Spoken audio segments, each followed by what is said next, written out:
Assalamualaikum warahmatullahi wabarakatuh.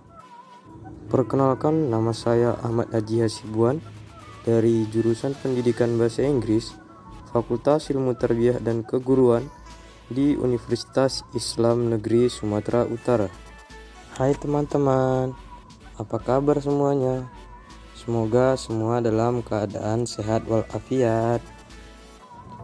Baiklah, kali ini saya akan membahas tentang kosakata yang berkaitan dengan kesehatan dan juga COVID-19. Untuk kosakata yang pertama itu adalah droplets, yang artinya tetesan air. Tetesan air ini biasanya kita temukan ketika seseorang bersin, kemudian ada tetesan air yang keluar. Nah, itu disebut dengan droplets. Sementara droplets ini termasuk dalam uncountable nouns, jadi biasanya dia berakhiran dengan huruf S. Sebagai contoh kalimat adalah sebagai berikut. A single cough can produce up to 3,000 droplets. Kosakata yang kedua adalah get infected with. Ini termasuk dalam kata kerja yang artinya terinfeksi.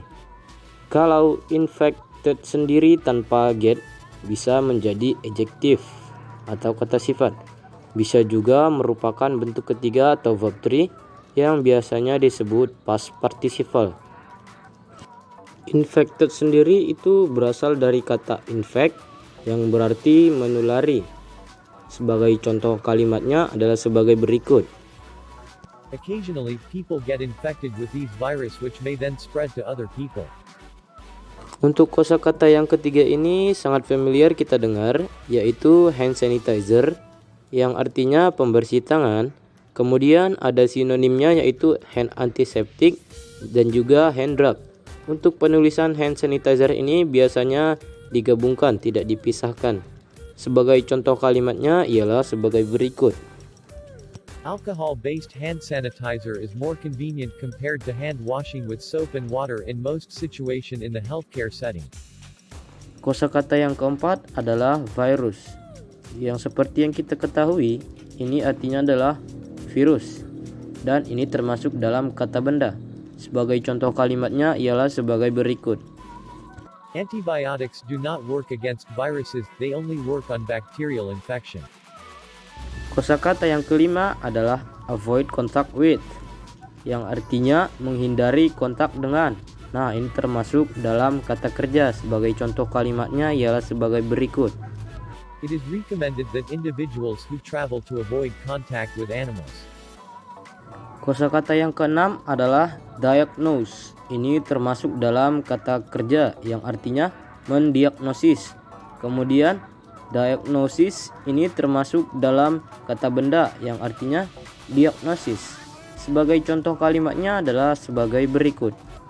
The University of Nomu has developed a new procedure to diagnose the new coronavirus.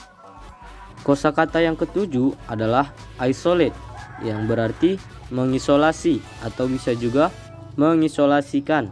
Namun pada umumnya isolate ini harus ditambahkan dengan kata self, yang berarti self-isolate, menjadi kata kerja yang bisa diartikan sebagai mengasingkan diri atau bisa juga mengisolasikan diri.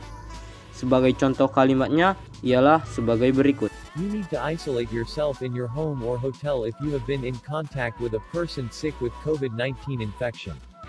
Kata yang kedelapan adalah coronavirus atau bisa diartikan virus corona. Namun biasanya disebut dengan Coronavirus Disease 2019 yang disingkat dengan COVID-19. Sebagai contoh kalimatnya adalah sebagai berikut.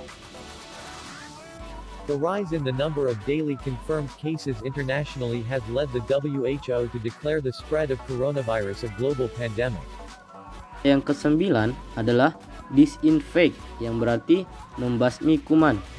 Itu adalah kata kerjanya. Kemudian sebagai kata benda atau kata sifatnya adalah disinfektan, yang berarti obat pembasmi kuman.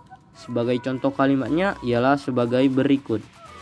With cleaning products flying off store shelves during the coronavirus spread, people are searching for alternative ways to disinfect their homes and office. Kosakata yang ke-10 adalah maintain a distance, yang berarti menjaga jarak.